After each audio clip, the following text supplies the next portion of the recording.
everything self-love. And I know through the journeys that you've been, somewhere along the line, you decided to put all of that behind you and came back into the rooms of Alcoholics Anonymous and Right. decided to stay sober. And so a few of the things that I'd like to talk about today is one of them. The very first question is, what has been the most important aspect of your self-love journey and maintaining so many years and plus years of sobriety and coming back into the room? So what has it been the most important aspect of you coming back into the room? Uh, well, I think I was sharing on the meeting yesterday. I had a little dog that loved me. He loved me so much, and I've been divorced 3 times, and I got 3 kids, and this little puppy loved me in such an unconditional way that I could not comprehend. It just blew my mind that this dog would just stayed right up under me all the time. And I look back at like when my kids was little and they just stayed up under me all the time, but it was even more extreme than that. And I was like, man, this dog really loves me.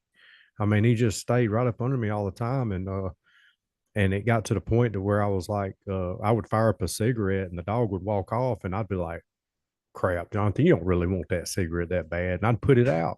And it got to the point to where that's what led me to quit smoking cigarettes and taking the CBD gummies. I had already quit drinking 7 months prior to that, but I didn't. The dog liked me smoking pot. He liked that. He thought that smelled good, but he didn't like the cigarettes. He didn't like the cigarettes. So it was like, hold on a minute, he don't like these cigarettes. I got a thousand. Like my kids don't like them either. My kids have been I can trying to see get me to quit for years. I can see the Humane Society coming after me in the next couple of weeks now. You smoking pot with the dog. No, no, Trust maybe me, not. I've heard worse for sure. Yeah, yeah, That's for sure. yeah, So that was the influence that brought you in, him not yeah, wanting to yeah. get It on. was, when what I realized, sometimes people just need somebody to love them just a little bit. I don't know. There's some people in here that need to be beat down, but I think a lot of us that come into the rooms, we've already done beat ourselves down enough, and Most we definitely. don't really. Sometimes, and when I was in rehab, that was one of the things that got me. Was one of my counselors come at me with that hardcore beating me down type tactic, and I locked up and I just froze up and I wouldn't talk to her. And being the fact that she was a female and I'd had a lot of bad female role models growing up, it was really hard for Mm, me to open up uh, to that type of that tough love. Now, tough right, love had never went good with me. right. So, and part of my self love today is learning to love others. That when I love others, that makes me feel good about me. Wow. That's my self love, is me loving others. And when you asked me to come do this, I was like, this dude right here wants to stay sober. He's doing this for you. Ain't doing it for other people. You're doing it for yourself. I could tell Absolutely.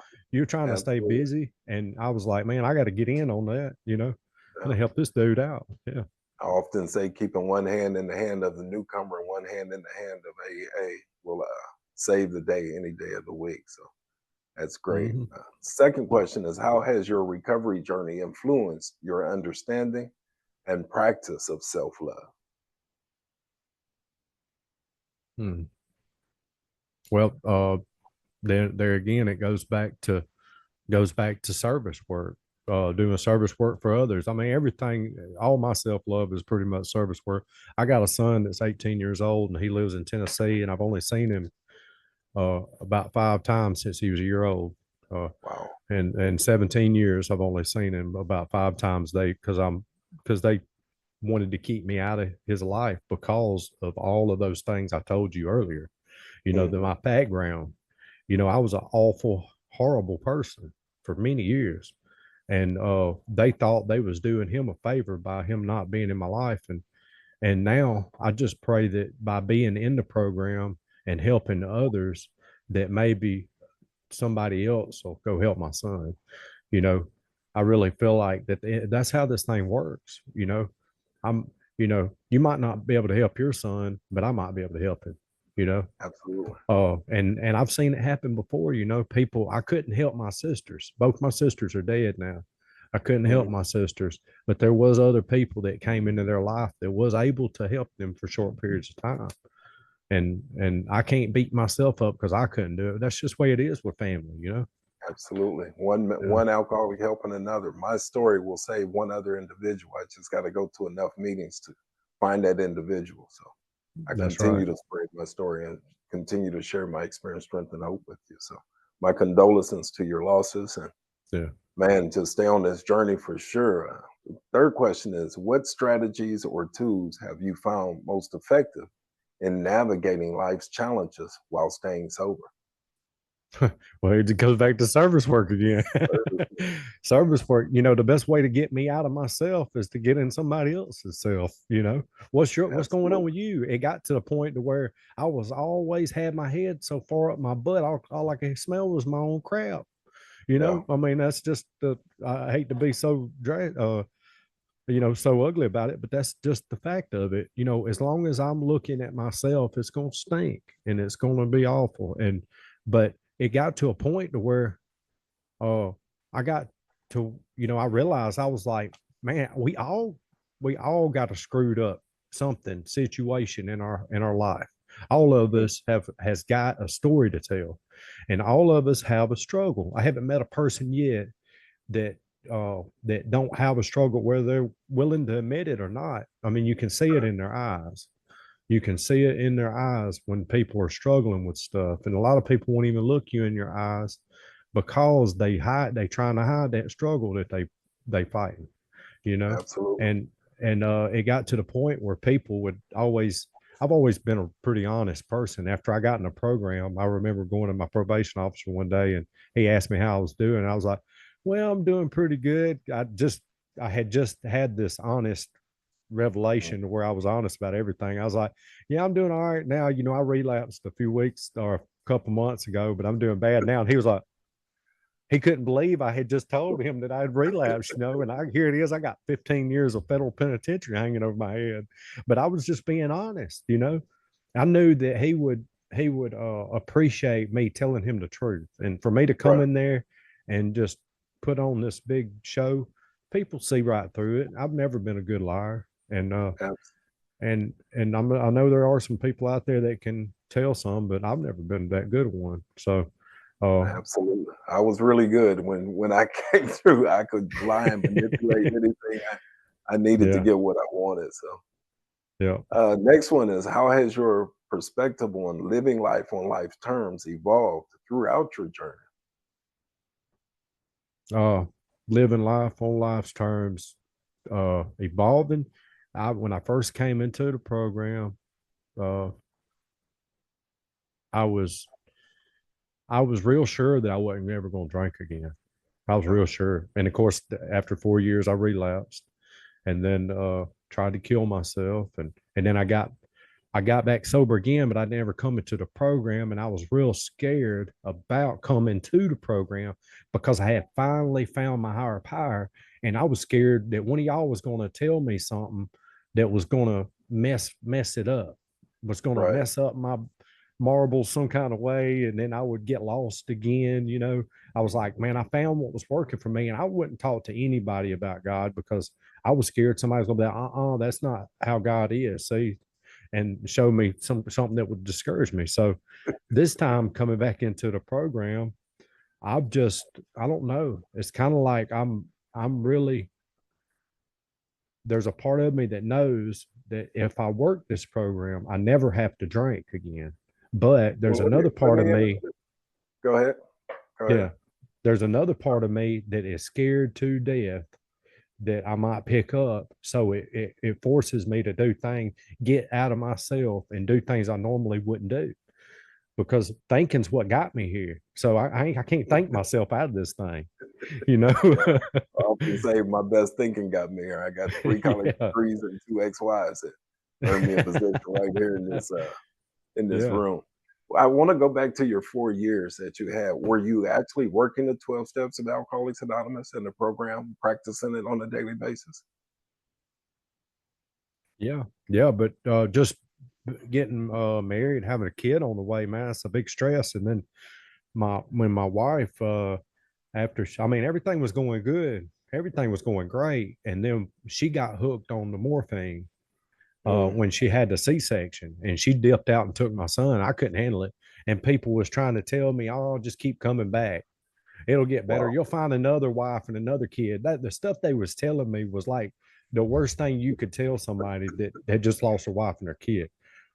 You know what I Absolutely. mean? It was like, man, it blows my mind now to think back and like, they really did say that. I was not dreaming. It's like, there's no in the world I would tell somebody that now. But Right. unless you've ever been there, you don't know what to tell somebody. You're just trying to be helpful. You're just Be trying to be helpful. helpful. And that's like when my sister died, people come up to me and they would try to console me, and they just made it worse because Absolutely. really there's nothing you can do to bring them back. There's nothing you can do to make it better. All we can do is come up and love on that person and just say, hey, man, I love you and I'm here. Anything you need. You're not supposed to come Absolutely. up and be like, well, I know how you feel because my dog got killed a few weeks ago. And no, that ain't how you talk about somebody's, losing a loved one. You don't Yeah. try to, you don't try to relate to them, and that you just be there for them. Just shut up and Absolutely. show up. Shut up and show Sometimes, up. Yeah, yeah, sometimes yeah. a listening ear goes a long way. That's for sure. That's That's why the right. program, having had a spiritual awakening as a result of these steps, we tried to carry this message to alcoholics who still suffer and practice these principles in all our affairs. You Hmm. know, uh, this next question, I think you answered number 5, and I'm gonna read it anyway, but I'm pretty sure. Can you share a specific moment or experience that tested the self-love and sobriety and how you overcame it? You pretty much Yeah. uh, Well, I didn't even tell you this, but that little dog that I love so much, that got me uh back a week after I quit smoking uh, tobacco, and I quit mhm. taking the CBD gummies and quit drinking caffeine. A week after that, he died on Valentine's Day. He got Wow. ran over on Valentine's Day a week later. And I told my kids, I said, watch, something's going to happen. It's going to make me go back going to try to make me go back, but I ain't going to do it because this love that I have experienced is too great that I want to show this love to other people that's struggling out there that don't have love. I want to let go love somebody this kind of way. It's going to change people's lives because God put something in me that I wanted to show to everybody. And after Absolutely. that, that dog died, and I was like, man, I didn't know it was going to be this. I knew it was Wow. going to be something, but I didn't know it was going to be this. And it did. It tested me. And like I shared in the meeting with you, that was the moment I joined the No Matter What Club. No matter what, I will not disgrace my loved ones' lives, the ones that died before me, my sisters, my dog, my stepdaddy. You know, they in my mind, they're looking down on me right now because they knew the Lord, and they're rooting for me. And Wow. we're going to fall down sometimes, but when your kid falls down and they get back up and they try again, you don't go over there and start fussing at them because you cheering them on. You start cheering them on again. We don't Right, start right. fussing at them, and that's what we got to quit looking at when we fell down and when we got our boo boo and we did something wrong. We do the right thing now and just keep going forward. Well, unfortunately, in Alcoholics Anonymous, my brother told me a long time ago when I first started trying to get sober back February 2nd of 2000. I had some time, and once I relapsed, I would call him and say, "Man, I'm out here again." And he told me 2 or 3 things, but one of them was that God gave me strength to get up and do it all over again. He knows what I'm gonna do, and He'll take care of me. Or then he also told me that all of us don't get a chance to come back in here. So my message to anybody that's out there that's working the 12 steps, you can choose to relapse, but you cannot always choose to come back in here. And so we have Mm. to be real careful about that. And then the third thing, I totally forgot what it was. So I'm gonna ask the next question anyway. But trying to stay sober one day at a time is definitely an amazing thing. So Yeah, it took me let's see. 10 years to come back last time. And that's what scares me is because I don't know if I got 10 more years out there. Right. Yeah. Knowledge, strength. The book talks about, in the doctor's opinion, it says we suffer from a threefold disease: the spiritual, physical, and mental.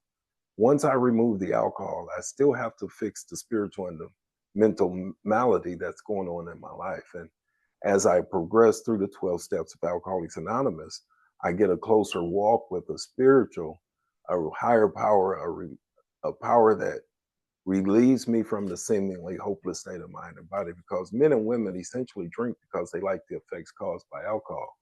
In the big book, it states that. But, once I have knowledge of this program, it's hard to go back and do the things that I do successfully and enjoy it. So it's real important that I send the message of self-love, and loving myself is doing what's necessary on a regular basis to not go back to that seemingly hopeless state of mind and body, because the world is against me. As you were saying, I'm a piece of Mhm. crap.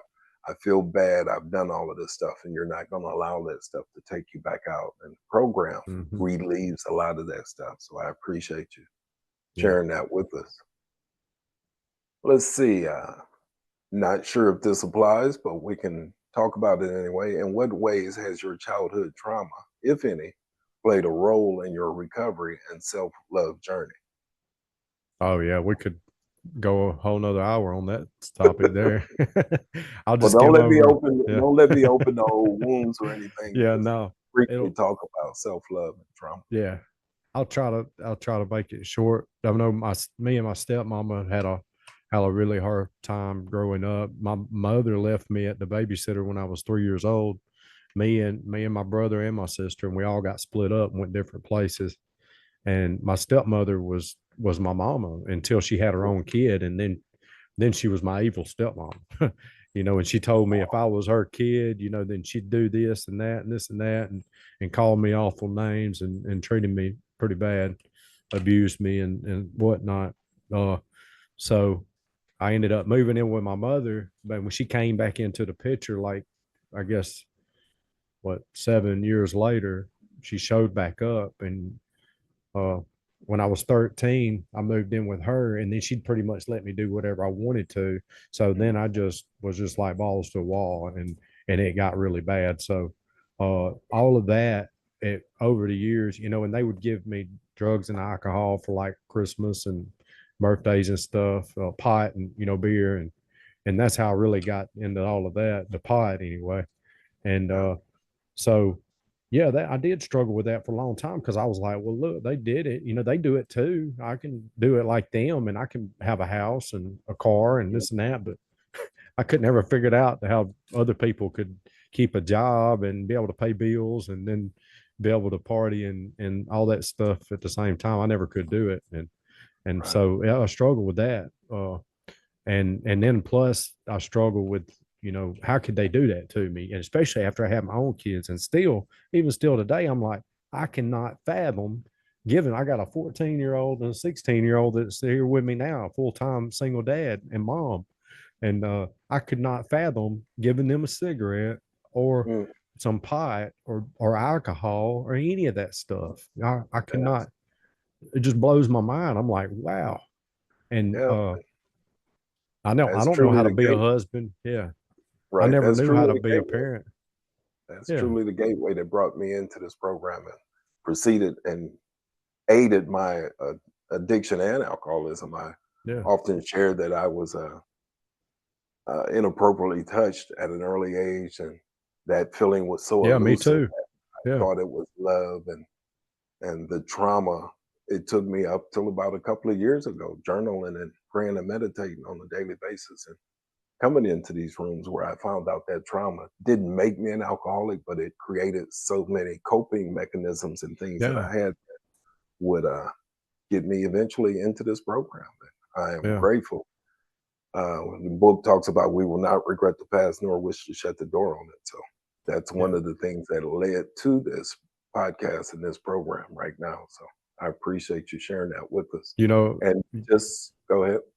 yeah, you was talking about you was appropriately touched, and I was too. And then that's what led me to being married and divorced 3 times, because I always associated love with Mm, sex. And yes, that's indeed. not, and even and it's still today, it's hard to distinguish two sometime, I guess. You know, I Absolutely. get Absolutely. I get sexually aroused because a girl starts acting nice to me or something. Right. I and I don't understand know how to wholeheartedly. handle it's really because even in my ex-wives and stuff like that, they was hateful and mean to me. I slept on the couch a lot of time and they're crying myself to sleep on the couch. So, now it's like if a girl's just nice to me or something, oh, I done fell in love with her, and then I want to associate that with sex. And then Mm. I'm all screwed up. I'm still screwed up in here. Well, This is we stuff can that's going to take a while. Yeah. work with that as well. I shared on one of my stories that I, acknowledged I first found out that I had suffered from it and I blocked it out for a long time. And then I acknowledged it. And as I was doing my fourth step, my sponsor, and my fourth step, I wrote it all out. My fifth step, when I shared it with my sponsor, he said, "Man, there's some other A's that might be able to help you." And he was referring to Yeah.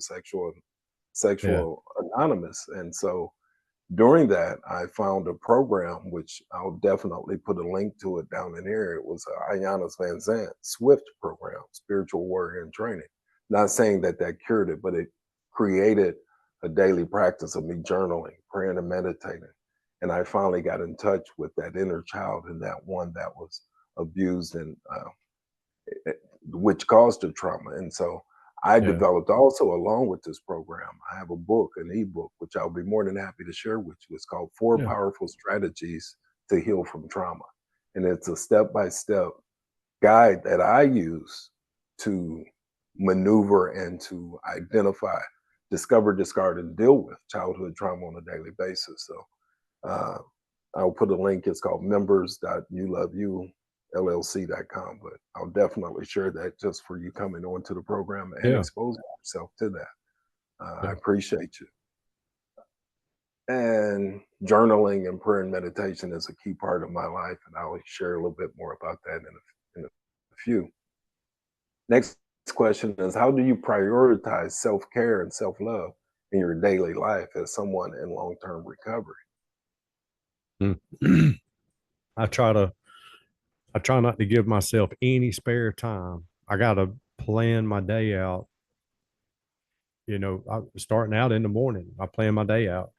Uh, what am I going to do today? Just like today, I've got up, was supposed to have a meeting with somebody. They didn't show up. So that kind of messed up the first part of the day. And automatically I went to, okay, what am I going to do next? If I don't, I get to looking at some crap on TV that I don't need to watch. I'll watch some news or something. Next thing I know, I'm spiritually and mentally and physically sick. And I mean, I have to watch the type of music that I listen to, the type of stuff I watch on TV. I don't. I just don't. I don't do the. Like I said, I used to play video games. I used to love them. I learned how to build computers just so I could build a gaming PC. I Mm, got a $2,500 PC right here. Well, actually, it's the parts cost $2,500. It's worth more than that, but just the mm, parts. I got the 4060 Ti graphics card. It was almost $1,000, and wow. I built this thing to play video games on, and this is all I do anymore. And the reason why I don't play video games is because it is spiritually and physically not good for me. It's Mm, it's not good for me because it takes me to a different I'm a different person. It's like with the alcohol and the drugs. It turns me into absolutely. somebody that it'll eventually I'll have to pick up. And so that's the kind of stuff I like to do. You know, I got a Bible theology degree, associates in Bible theology, and that Mm, was something because I'm always telling people what God's done for me in my life, and I just wanted to be a little more knowledgeable about what the Word of God says because I'm a Christian and I wasn't always a Christian. When I first came in to the program, the first 4 years I was a atheist until I mm, found myself out in the woods and tried to take my life. And when I got out of that car, that guy came out there and found me out in the middle of nowhere, and that was only God that could have done that. God showed up in a time in my life, the lowest part of my life, mm. and showed me that he loved me and he was not going to let me take my life. And I still got mad at him. And I was like, why, God, why won't you just let me die? Yeah, I never wanted to be here. It's not my yes, fault. And why am I having to suffer? And, but that's when eventually I turned to God and he's the one that had the answers for me. And, and so now I find myself talking to him about, talking to everybody about him. And I wanted to learn more about him so I could be more of a help to them. Wow. And now I'm trying to get into clinical counseling because I found out that the Bible uh, degree that I got could possibly knock off $30,000 off of a degree in clinical counseling because it's liable to knock off like half of my credits that I need. It was 120 credits is what you need, and it's might knock off 60 of those credits, which Well, is a $60,000 degree. And so, that is amazing. yeah, so it's one of Yeah, them things. It's kind of like God is kind of lined these things up in my life, and I just follow follow the steps. He's already that got it is laid all. out for me. Yeah. Yes, indeed. If we show up on a regular basis, he definitely has it laid out for us. Next Yep. one is, how has the concept of forgiveness, both of oneself and of others, been instrumental? I apologize. Let me reread that again. How has the concept of forgiveness, both of oneself and others, been instrumental in your journey of self love and recovery? Well, first I had to forgive myself because I did a lot of things. Even like I was sexually abused. Well, what did I do? I went out and did the same thing to somebody else. Absolutely. You know, that's another disease in itself. Somebody was sick and they did something sick. Then I did something sick because I got sick. And Absolutely. Was right there with it's like, I mean, it's like catching COVID. You get it, then you give it to somebody else. They get it. At some point, we have to smash it in the head, and we can make that decision to do it ourselves through the help of God and this program. Because this program's set up to where it'll help anybody with anything. I you. mean, Absolutely. that's what it's. They got a 12-step program for everything, and because it's God inspired and it works. It's the only clinical thing they know. Just like what Bob said, he was like, there was a lot of hopeless people, and they even in the book it said if you would have came to the hospital asking for help, we would have denied you because there wasn't nothing we could do for you. You know, and Absolutely. this program is the last chance ditch effort. And but once you get here, if you're a real alcoholic, man, you've got stuff that regular people wish they had. You got a Oh, most program that, definitely. yeah, that to turn your life around. But Well, after I forgo, yeah, go I ahead. thought it was I thought when I came in here y'all was gonna help me stop smoking crack first off and then help me, control my drinking. And if I'd have got what I was gonna get out of this program, I would have cut myself a whole lot shorter because Yeah.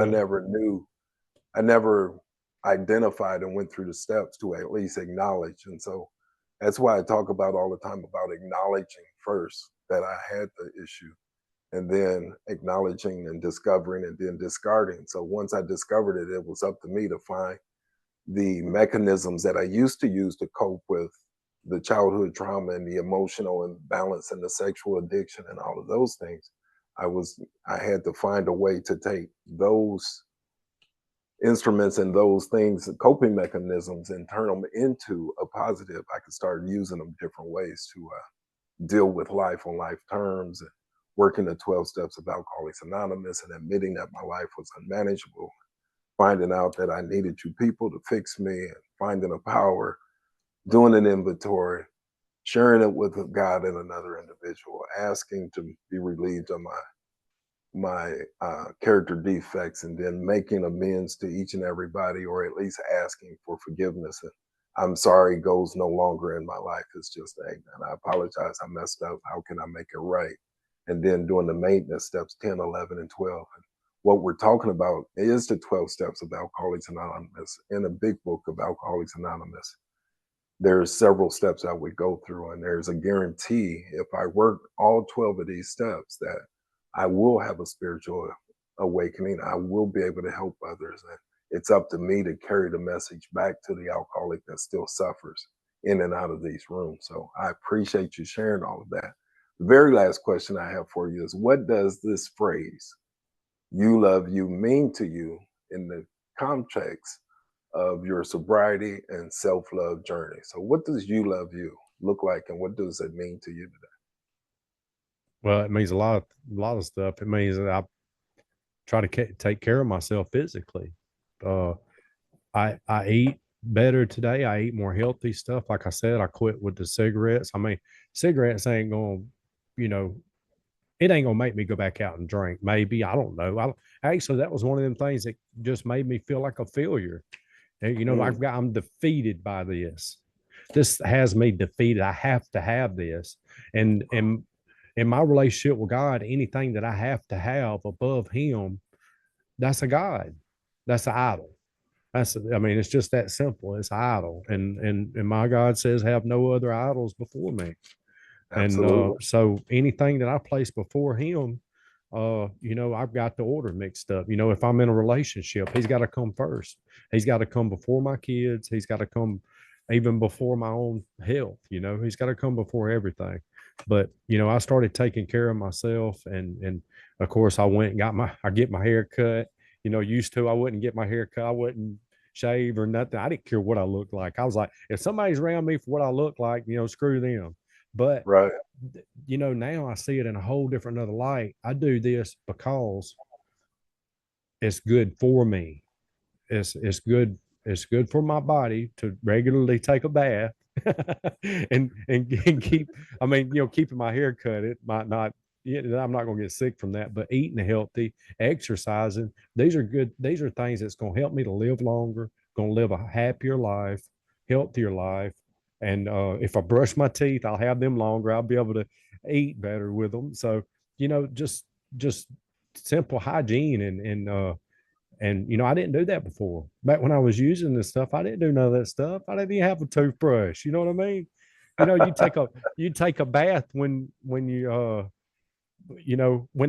had to, at the or Yeah. when you ran out of everything, and then you started feeling nasty. You didn't feel nasty when you was doing all that stuff, when I was getting Come drunk back and to, high. yeah, come back to my senses and say, oh well, I Yeah. think I do need a bath. Back at it again. Get a few 24 hours, as we say, and then we're fit Yeah. and ready to go again. So But I would absolutely. like to go back to what we was talking about earlier about forgiveness, because I talked about forgiving myself, but I still on a daily basis, a lot of times I still have to go back and forgive people for what they've done, because I might have forgave them what they did months ago, but then they might say or do something again because family, or Yes. maybe I'll see something on TV that brings back something that happened to me when I was younger, and I'm like, okay, Jonathan, you got to hand that back over, hand that back over to the Lord. Here it is. You're taking control of it again. Uh, and my sister was when my sister was murdered. That was something that, you know, it was it was really strange how that happened, because for I was going to church at that time. That was during my 7 years of sobriety, and I was going to church a lot. And I wasn't going to AA. I was just doing church. I might have did some Celebrate Recovery. I think I did a little bit of Celebrate Recovery. Yeah, because I was taking my sister and other people. My oldest sister, she went to Celebrate Recovery with me for a few times, and Mm, and she ended up giving her life to the Lord and this and that. But then she ended up killing herself several years after my sister was wow. murdered. My sister was murdered by five of her friends. They was on drugs. She died. Wow. She died in the sickness by a bunch of sick people. Murdered her. Her friends murdered her. So, Wow. uh, so I. But at that time, before all that happened, I kept going into the Bible, and this story about Jonah kept popping up. Now, Hmm. Jonah was a prophet that was sent to Nineveh to tell the Ninevites to quit doing what they was doing because they was sinning against God. They was doing all kind of awful stuff. There was all types of sexual immorality, and they was sacrificing kids and stuff. Probably, I don't know. It was all kind of crazy stuff. It don't really go into detail, but he didn't want to go because they were some really bad people, and he was kind of feared for his life. And then at the other hand, he didn't really feel like that they deserved God's grace. So he ran from them. He ended up getting swallowed by a whale, and then the whale ended up spitting him out 3 days later on the shore. And then he was like, "Screw it, I guess I'll just go ahead and go anyway." So he went and he told them. Well, everybody repented for what they was doing. And Jonah's sitting outside the city, and he's sitting there waiting for God just to smite all of them, just to burn the whole city up. And he's sitting there, and God didn't do it. And he was like, hold on a minute, God, why ain't you smiting these people? And he was like, well, because they repented. He's like, no, no, you got to smite these. They was bad people and stuff. And he said, basically God said that, they repented and he wasn't going to do it. And then Jonah, he's like, well, I don't even want to be alive no more. That's what he said. He said, I don't even want to Hold live on no right more. there. Hold on. Let Yeah. me. All right. Okay. Well, it said stop record. Okay. Yeah, it's recording. There we go. Yeah. So Jonah, after God came to him and he was like, well, look, they repented. I forgave them. He's like, I don't even. He's like, I don't even want to be alive. He basically said he Right. wished he was dead. In front to God, and Mm, uh, and that was pretty much the end of Jonah's. I mean, you don't hear nothing else about Jonah ever again throughout the Bible. That was some of the last words that he said in the Bible, and this was like a great prophet, mm, prophet of God. And I was like, God, why you keep showing me this? It kept coming up in church. It kept popping up on TV, stuff that I would watch. The story kept popping up. And then that when my sister died, I realized that God was preparing me to forgive those people, and just like right. Right. God had forgave the Ninevites, Jonah couldn't forgive them. He was that self-righteous person was saying, no, here it is, they've done some really bad stuff. They don't deserve to be forgiven. And I think that's it's real easy for me to kind of get in that morbid reflection. Sometimes I see people in the program, they go out, in and out, in and out, in and out, you know, and you're just like, dang, you know, when are they ever going to learn? And so, but I believe we should all give each other grace and forgiveness. We don't know what people's situations are, what they're dealing with, or any of that stuff. And it's just like you go into the store and you see the person that's mad at the counter and checking you out or whatever, and it's easy to get an attitude and start popping off with them. But at the end of the day, we don't know what these people are dealing with. You know what I mean? And we Absolutely. should always try to offer grace and forgiveness to everybody because really none of us deserve it, but it's offered, it's Well, there for us, work it's there for working us. these 12. Yes, sir. Working these 12 steps. I often say, if you owe me $1, I'm hounding you down. Where my dollar? Where my dollar? But if I owe you $1, I'm like, man, why are you messing with me about $1? You could take that any kind of way. But I Yep. really appreciate you sharing your story with us and coming in for a few minutes and just, expounding on self-love and recovery and some of the ups and downs that you've been through. And as I said earlier, there is several programs that I have, and I'll be more than happy to share it with you. And for others, there will be links throughout the video and towards the end that will help you. One of my books is Four Powerful Strategies to Heal from Trauma. Also have a community that I will share a link at the end of this, and just get involved, get with someone. I'm not saying that the 12 steps of Alcoholics Anonymous is the only way to sober and recover and to enhance your self-love, but it has helped me dive deep down into shadow work, finding and acknowledging the hurt that was hurting me.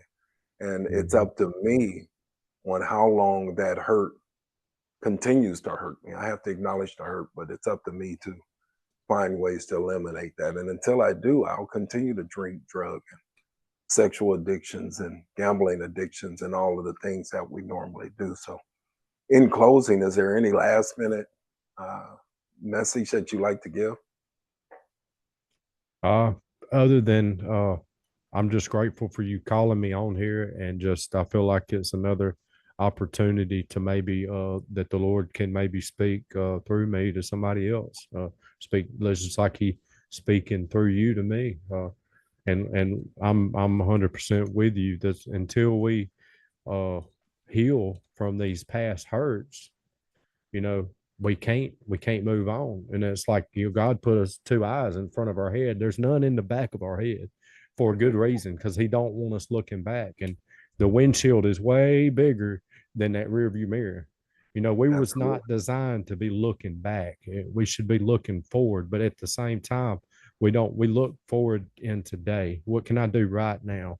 Because we're not promised tomorrow. We're not promised next week or next year or anything. We are only promised right now. And that's why it's called the present, because it's a gift. It's a gift from God to us. And it's our present from Him. And just look in the present and be grateful for what we have now, because it can all be gone. Or we can have a lot more in the next hour. We don't know. We don't know what's going to happen. We don't know. Stay optimistic. Wow. Well, I sure enjoy your positive and share chopping it up with you and sharing this a little bit. Again, you've been watching You Love You, Everything Self-Love and Recovery. We've had Jonathan P. with us sharing his experience, strength, and hope with us. And at the very end, I'm going to say just learn to love yourself. And if you don't know how, get some help, ask someone, contact me. Information is in there. I can help you identify and find the blueprint to more peace and happiness by discovering, dealing with, and discarding childhood trauma. Peace.